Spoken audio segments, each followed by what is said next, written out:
এই যে রিলটা দেখতে পাচ্ছ, এটা একটা ডান্স রিল, যেটার মধ্যে রয়েছে স্বয়ং আমি আর আমার এক বৌদি। এবার রিল তো হয়ে যায় মোটামুটি 30 সেকেন্ড 40 সেকেন্ডের মধ্যে, বাট তার পেছনে যে আধ ঘন্টা 1 ঘন্টার গল্প থাকে সেইটা কোনো একদিন তোমাদের সাথে নিশ্চয়ই আমি শেয়ার করব। বাট আজকে কেন জানি না মনে হলো একটু গল্পটা তোমাদের সাথে শেয়ার করি। তো মাঝে মধ্যে বিভিন্ন রকম গান ওঠে, সেটা ট্রেন্ডিং হয়ে যায়। তো তখনই আমাদের হোয়াটসঅ্যাপে এটা ওটা 1-2 মাস আগে থেকে আদান প্রদান হয়, যেহেতু সবসময় আমাদের দেখা হয় না। বিশেষ করে আমার বৌদি বেশি এক্সাইটেড থাকে, নিজের প্রোফাইলে কিছু আপলোড করে না ঠিকই, কিন্তু তার ননদের প্রোফাইলে সেগুলো আপলোড করলে দেখতে খুব মজা পায়। তো সেটা নিয়ে সে খুব এক্সাইটেড থাকে। তো কিছু ট্রেন্ডিং গানের কিছু ট্রেন্ডিং স্টেপ থাকে, তো সেগুলো যখন আমরা মনে রাখার চেষ্টা করি আমাদের মাথায় কিছুতেই সেটা মনে থাকে না।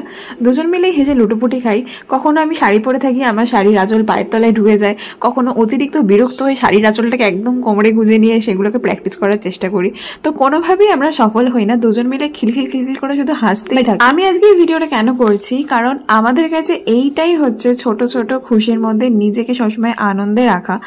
দেখতে লাগে এটা 30 বা 40 সেকেন্ডের ভিডিও, কিন্তু তার পেছনে যে কত মজা, কত আনন্দ, কত খুনসুটি লুকিয়ে থাকে সেটা শুধুমাত্র যারা করে তারাই বোঝে, যেরকমটা আমরা ফিল করি। হ্যাঁ, এটাতেই আমরা ভীষণ আনন্দ পাই, যেটা তোমাদেরকে হয়তো বলে বোঝাতে পারবো না। লাইফে খুশি থাকার জন্য কোনো বড় রিজনের দরকার পড়ে না, ছোট ছোট ব্যাপারে অনেক খুশি থাকা যায় সবার সাথে। সব থেকে বড় কথা, তুমি নিজে যদি খুশি থাকো তাহলে তুমি তোমার চারপাশের মানুষগুলোকেও খুশিতে রাখতে পারবে।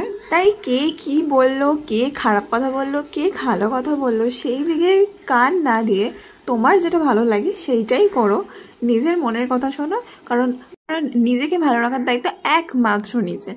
আর আমার মতো এরকম ডান্স পার্টনার আর কার কার আছে অবশ্যই কিন্তু জানাতে ভুলো না। টাটা, আজকের মতো সবাইকে।